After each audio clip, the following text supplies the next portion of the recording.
dan diharapkan kepada para narasumber kita yang terhormat untuk menyalakan speakernya agar mudah berdialog dengan panitia.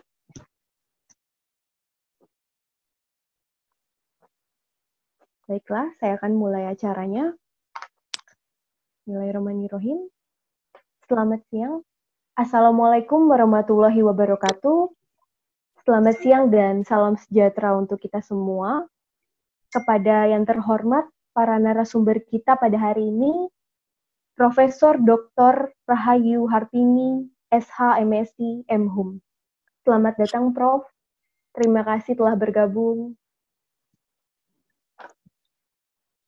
Dan juga yang terhormat, Ibu Dr. Sri Endang Kaurian, SHM. Ya, selamat datang, Prof. Selamat datang, Ibu Dr. Sri Endang Kaurian. Dan juga selamat datang kepada yang terhormat, Bapak Dr. Khotibul Umam, SH, LLM. Selamat datang, Pak. Selamat datang, dan terima kasih atas partisipasinya. Dan juga kepada yang terhormat, Bapak Widi Widarjanto, Sarjana Teknik. Terima kasih atas partisipasinya. Dan tentunya, sekarang udah. Yang saya hormati, para peserta seminar, web seminar nasional yang telah mengikuti dan berpartisipasi pada hari ini. Terima kasih atas partisipasinya yang sangat luar biasa. Pada hari ini kita akan melangsungkan web seminar nasional, dialog interaktif dan juga tanya jawab, serta diskusi mengenai kenotariatan. Tema yang akan diangkat pada web seminar pada hari ini adalah prinsip pelaksanaan jabatan notaris maupun pejabat pembuat akta tanah dalam pembuatan akta-akta perbankan di tengah pandemi COVID-19.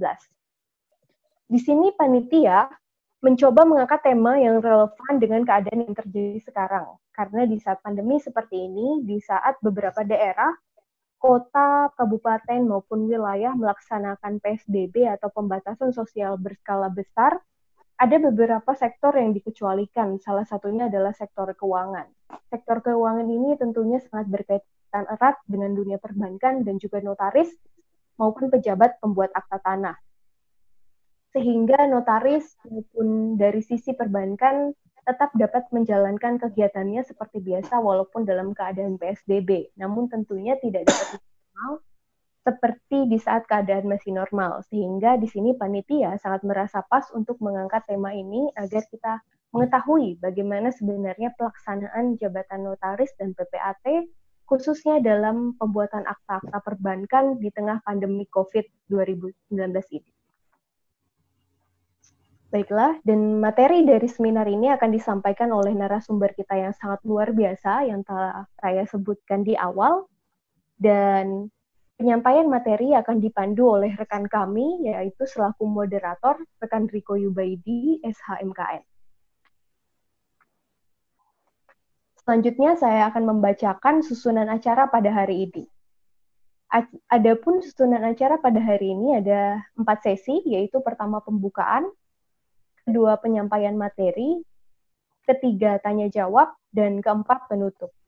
Untuk sesi tanya jawab, Bapak Ibu peserta seminar yang ingin bertanya bisa menuliskan pertanyaannya di kolom chat maupun komentar yang tersedia pada live Zoom maupun Google Meet yang telah disediakan oleh panitia.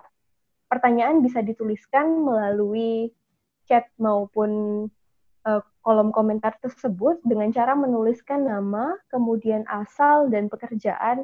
Selanjutnya boleh dilanjutkan dengan pertanyaan yang ingin ditanyakan. Baiklah, sebelum kita memulai di acara inti kita, yaitu penyampaian materi oleh para narasumber, marilah kita bersama-sama untuk membuka acara ini dengan mengucapkan bismillah. Bismillahirrahmanirrahim. Baiklah, dengan ini acara web seminar nasional ini telah resmi dibuka. Selanjutnya, masuklah kita di acara kedua, yaitu penyampaian materi yang akan diambil alih oleh rekan saya, rekan Riko Yubaidi. Namun sebelum itu, saya ingin menyampaikan sekali lagi untuk para peserta seminar, untuk mematikan suara audio ataupun mikrofonnya di perangkat masing-masing agar kita dapat bersama-sama fokus mendengarkan materi yang akan disampaikan oleh narasumber kita. Baik. Kepada rekan Riko Yubadi, waktu dan tempat dipersilahkan. Kepada pembicara yang telah memulakan pembukaan kegiatan webinar nasional 2020 ini. Assalamualaikum warahmatullahi wabarakatuh. Salam sejahtera, Om Swastiastu, puji syukur, marilah senantiasa kita panjatkan kehadirat Tuhan Yang Maha Esa, Allah Subhanahu wa Ta'ala, karena atas rahmat dan karunia-Nya sehingga kita dapat mengikuti webinar nasional 2020 ini dengan keadaan sehat walafiat.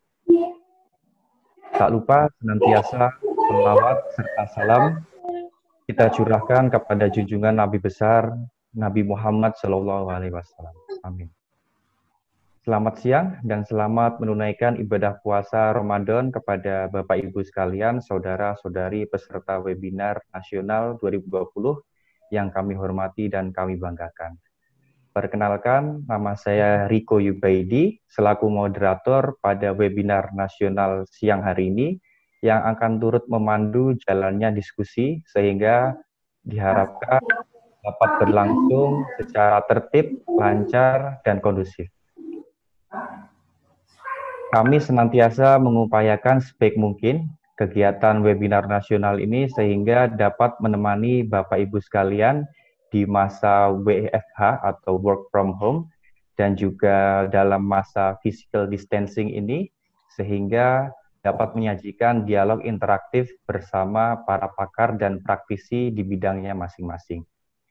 Sebagaimana yang sudah diinformasikan tadi oleh pembicara bahwa kegiatan hari ini telah diikuti 550 sampai 600 peserta. Kami bagi menjadi 2 live meeting dan diikuti oleh notaris PPAT, mahasiswa, ALB, ASN ATR BPN, ASN Kemenkumham, corporate legal, pengacara, perbankan, dan umum. Kesemua peserta ini tentunya nanti akan kami berikan e-sertifikat sebagai tanda keikutsertaan. Dan sebelum kita memulai diskusi pada siang hari ini, saya akan menyampaikan beberapa tata tertib terlebih dahulu. Dimohonkan kepada Bapak Ibu sekalian yang belum mengaktifkan video, mohon untuk bisa mengaktifkan, karena nantinya kita akan ada foto bersama dengan keynote speaker, yaitu Prof. Rahayu Hartini, dan juga ketiga narasumber lainnya, untuk kami bagikan kepada peserta yang membutuhkan, dan juga sebagai tanda hati dari peserta kepada seluruh narasumber. Kemudian apabila Bapak Ibu sekalian memiliki pertanyaan yang diingin ajukan kepada salah satu narasumber atau kesemuanya, silakan dapat menggunakan aplikasi atau tombol raise hand yang ada di kanan bawah, lalu menuliskan terlebih dahulu pertanyaan yang ingin diajukan. Sekiranya pertanyaan tersebut relevan dan ada kesamaan terhadap materi yang dibincangkan oleh para narasumber, maka akan kami berikan akses untuk bertanya. Permohonan ini kami sampaikan karena sehubungan seminar ini kami harapkan pertanyaan-pertanyaan hanya fokus pada materi-materi yang disampaikan sesuai dengan tema yang akan kita jalani pada siang hari ini. Tadi mungkin sudah dijelaskan siapa-siapa saja beliau yang akan mengisi, dan saya akan menjelaskan terlebih dahulu bahwa pada hari ini akan dimulai terlebih dahulu, kita akan mendengarkan keynote speech dari Profesor Dr. Rahayu Hartini SHMSI MHum. Beliau adalah Guru Besar Fakultas Hukum Universitas Muhammadiyah Malang. Berikut saya akan bacakan sebagian dari CV beliau. Profesor Dr. Rahayu Hartini lahir di Pacitan. Beliau menempuh S1 di Fakultas Hukum UGM, S2 di Pascasarjana UMM, S2 di UMM, dan S3 program doktor dengan predikat cum laude di Pascasarjana UNER. Beliau tentunya sudah mengampu banyak sekali mata kuliah dan juga jabatan-jabatan fungsional, struktural, maupun pelatihan-pelatihan yang telah diberikan oleh beliau, sehingga tentunya sudah tidak diragukan lagi beliau untuk turut bersamai kita dalam menyampaikan materi pada siang hari ini. Mungkin itu saja awalan dari saya selaku moderator, karena untuk mempercepat diskusi pada siang hari ini, kepada Profesor Dr. Rahayu Hartini, apakah sudah bisa mendengarkan kami, Prof? Iya, saya mendengar, Mas Oke. Moderator. Oke, baik, kalau begitu waktu dan tempat saya silakan kepada Prof. Dr. Rahayu Hartini. Terima kasih.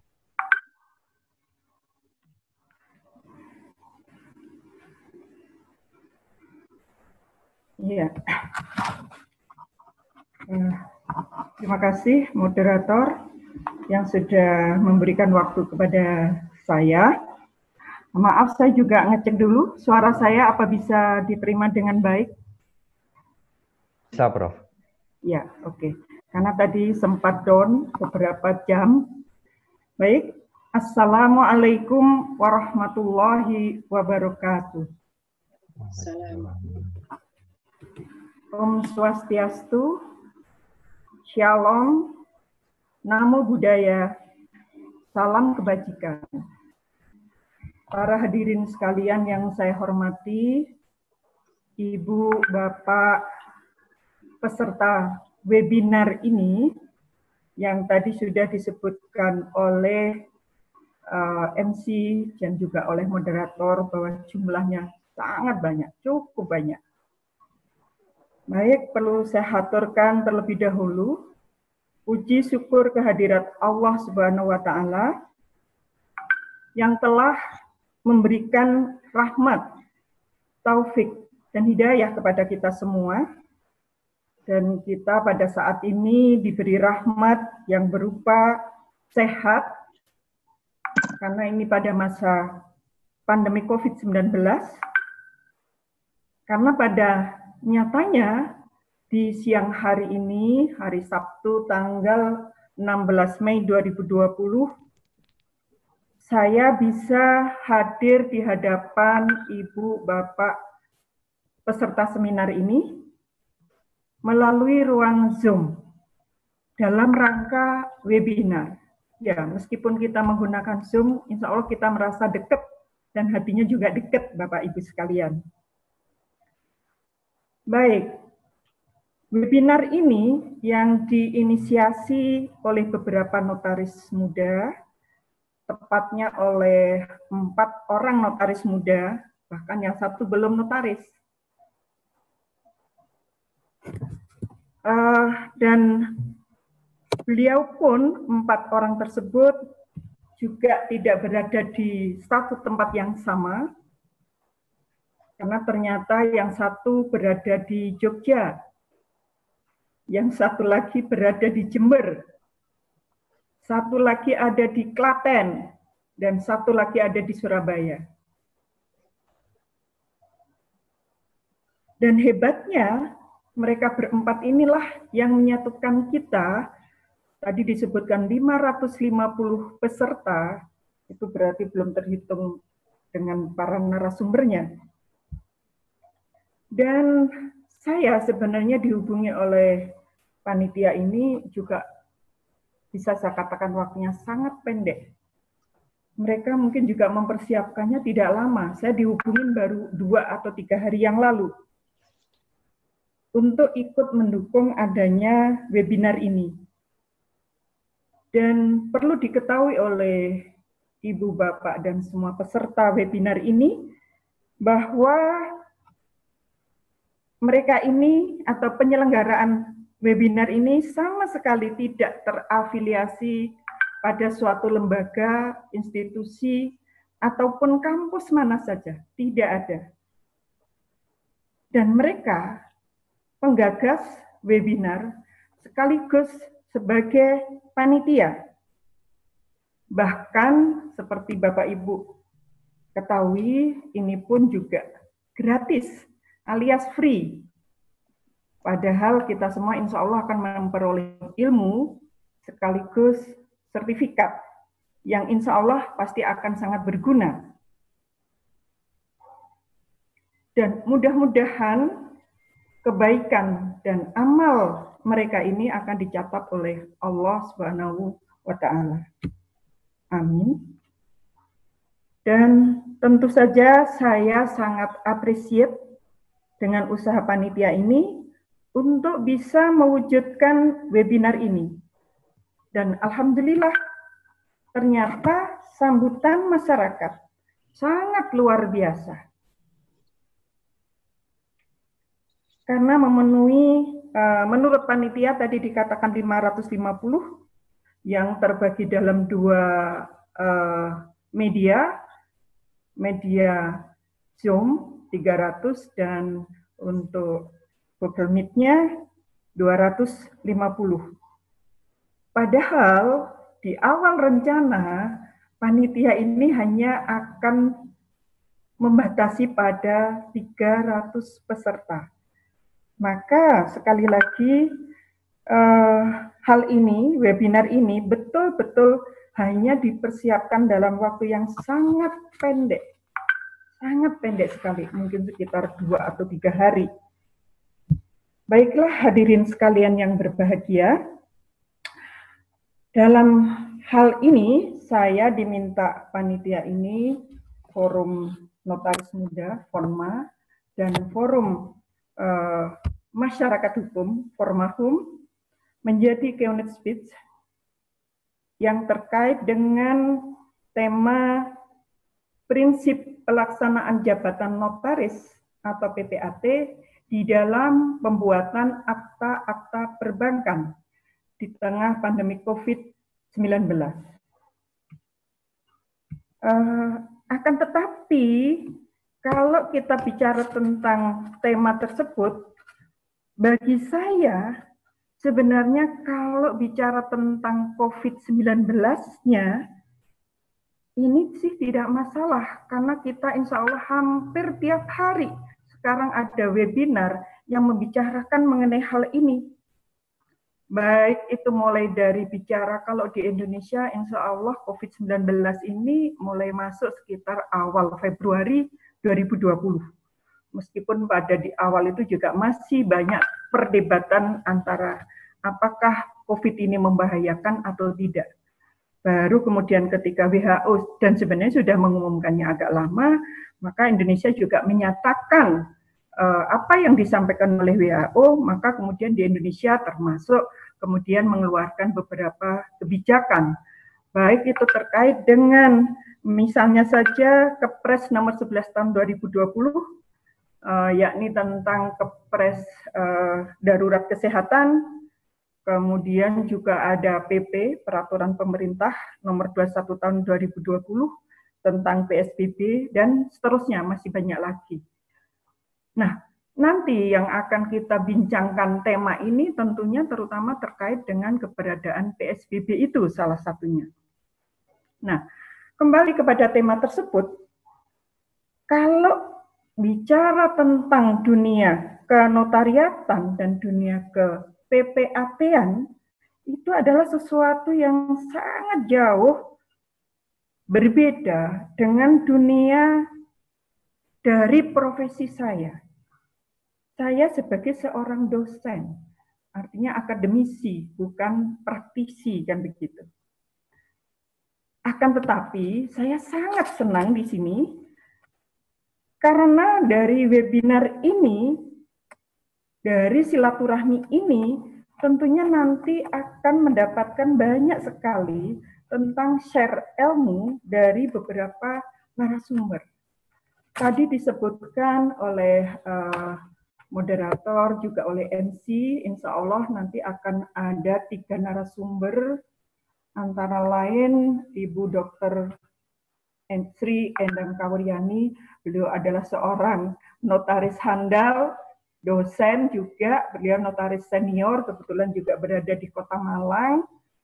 Kemudian juga ada Bapak Dr. Khotibul Umam, kalau nggak salah beliau ini dosen UGM, dan beliau kalau insya Allah keahliannya adalah di bidang perbankan Islam, setahu saya. Bu Dr. Endang, Bapak Khotibul, ini sama-sama alumni UGM dengan saya di S1 tadi. Dan juga yang terakhir kalau nggak salah Bapak Widi Widaryanto, ST. Beliau praktisi juga. Beliau adalah praktisi dari perbankan, kalau tidak keliru BRI Jakarta. Nah, dari para narasumber inilah nanti insya Allah para peserta seminar ini akan memperoleh ilmu yang lebih mantap.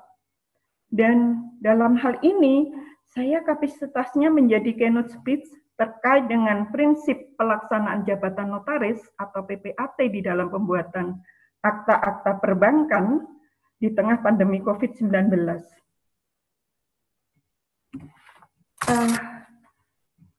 Dan tadi sebenarnya juga pembawa acara sudah menyampaikan bahwa webinar ini sudah dibuka. Oleh karena itu, maka saya akan langsung Pak Moderator, Mas Riko, untuk menyampaikan poin-poin dari materi yang sudah saya sampaikan kepada panitia. Mohon di-sharekan. Baik, mungkin saya langsung mulai fokus kepada materi tentang prinsip pelaksanaan jabatan notaris atau PPAT di dalam pembuatan akta-akta perbankan ini di tengah pandemi COVID-19. Yang ingin saya sampaikan dalam hal ini adalah terkait dengan pemahaman untuk memahami sebenarnya siapa sih notaris dan PPAT itu, profesi apa mereka itu. Si notaris, PPAT, mungkin selama ini orang menyebut notaris, juga ada yang menyebut sama dengan PPAT. PPAT sama aja dengan notaris, misalnya seperti itu. Padahal mestinya tidak sama juga. Nah, hal yang lain juga terkait dengan kewenangan notaris, kewenangan PPAT. Notaris dan PPAT, kedua profesi ini dinaungi di bawah undang-undang apa? Diatur ataukah tidak? Dilindungi ataukah tidak? Dan yang terakhir nanti terkait dengan fungsi notaris dan PPAT itu sebagai apa? Bagaimana fungsinya? Lanjut. Tentang jabatan notaris. Kalau kita bicara notaris sesuai dengan tema tadi, tentu saya kaitkan dengan perbankan. Notaris, seperti yang saya ketahui, dia adalah seorang pejabat publik yang dinaungi dengan Undang-Undang Nomor 2 tahun 2014 yang merupakan perubahan atas Undang-Undang Nomor 30 tahun 2003 tentang jabatan notaris. Yang mana tugas seorang notaris yang pokok ini adalah terdapat di dalam pasal 15 ayat 1 tentang jabatan notaris. Ada banyak sekali tugasnya di sana. Dalam kesempatan ini saya tidak akan menjabarkan satu persatu. Akan tetapi, jika dikaitkan dengan tema daripada webinar pada hari ini, dia, seorang notaris tadi, membuat akta-akta otentik yang terkait dengan akta-akta perbankan. Lanjut. Nah, untuk akta-akta perbankan yang berhubungan dengan notaris, antara lain adalah perjanjian kredit. Ketika seorang nasabah ingin membeli sesuatu atau ingin mengajukan kredit terhadap pembelian sesuatu, baik itu untuk benda bergerak maupun benda tidak bergerak, tentunya untuk memunculkan trust, kepercayaan. Mengapa harus memunculkan trust? Maka dalam hal ini harus memunculkan adanya perjanjian yang dibuat dengan perbankan selaku dia yang membiayai pembelian tersebut. Lanjut. Silakan dilanjut. Oke. Nah, kalau kita terkait dengan akta perbankan, bahwa pada dasarnya perjanjian itu bisa dilakukan secara lisan. Dan itu bisa dikatakan sah. Mungkin kita semua yang belajar atau yang orang hukum tentunya sudah tahu tentang syarat sah perjanjian.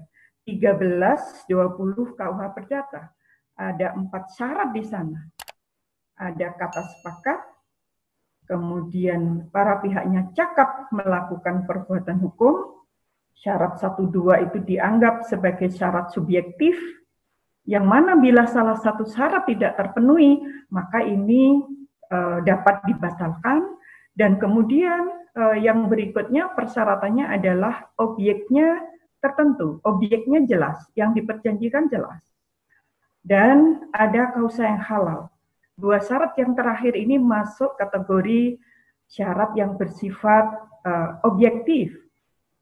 Nah, masih terkait dengan itu, maka perjanjian menurut 1320 tadi, itu meskipun lisan juga sah, maka berjalan asal tidak diingkari oleh para pihak. Pertanyaannya, mengapa perbankan mengharuskan dengan akta otentik? Padahal tadi saya katakan, dengan lisan pun boleh, dengan lisan pun sah itu. Nah, maka kalaupun toh boleh dengan akta tidak otentik, namun dalam prakteknya, lazimnya ini dengan menggunakan akta otentik. Lanjut. Masih terkait dengan akta otentik. Fungsi daripada akta otentik itu apa? Bagaimana? Karena akta otentik ini mempunyai fungsi sebagai alat bukti yang sempurna. Jadi saya ulang, kalau tadi ternyata pada lazimnya untuk di perjanjian dengan perbankan itu menggunakan akta otentik, menggunakan perjanjian dengan notaris. Akta otentik ini disebut dengan akta publica probans sese ipsa. Dia tidak perlu pembuktian dari pihak lain. Cukup dia diakui dengan dirinya sendiri. Ketika dia lahir, dilakukan dengan benar oleh notaris maupun PPAT. Maka akta otentik itu tidak perlu ada pembuktian dari luar. Dia yang saya maksud di sini adalah akta otentik tadi. Perjanjian yang dibuat oleh notaris tadi. Jadi lahirnya dia itu sudah menjadi alat bukti yang sempurna. Nah, akta-akta yang dibuat oleh notaris dengan perbankan itu ini berupa perjanjian pokok. Kita semua tahu kalau kita mau hutang di bank misalnya, mau kredit, berarti nanti perjanjian pokoknya ya disebut dengan perjanjian kredit atau perjanjian utang piutang. Dan perjanjian utang piutang tadi itulah yang menjadi dasar, maka dikatakan perjanjian pokok. Lanjut. Ya, mohon dilanjut, oke. Untuk perjanjian utang piutang atau perjanjian kredit, ini ada juga akta pengakuan hutang. Akta pengakuan hutang atau sering juga disebut dengan APHT, ini merupakan kewenangan notaris. Di sini debitur mengakui dirinya punya utang, dan ini harus ada prosedur yang akan ditulis di situ. Dalam akta tersebut, harus ada irah-irah atau kalau di dalam putusan pengadilan itu kepala putusan begitu ya. Tapi kalau ini di akta berarti di awal, di paling atas biasanya. Dengan tulisan atau dengan irah-irah demi keadilan berdasarkan ketuhanan yang Maha Esa. Maaf, tertulisnya YMA, seharusnya YME. Dan dalam hal ini Irah-irah itu tadilah yang disebut sebagai titel eksekutorial. Titel eksekutorial ini maksudnya ada kekuatan untuk mengeksekusi tentang apa yang sudah tertulis di situ. Sebagaimana hal ini diatur di dalam hukum acara kita, khususnya pasal 224 HIR. Lanjut.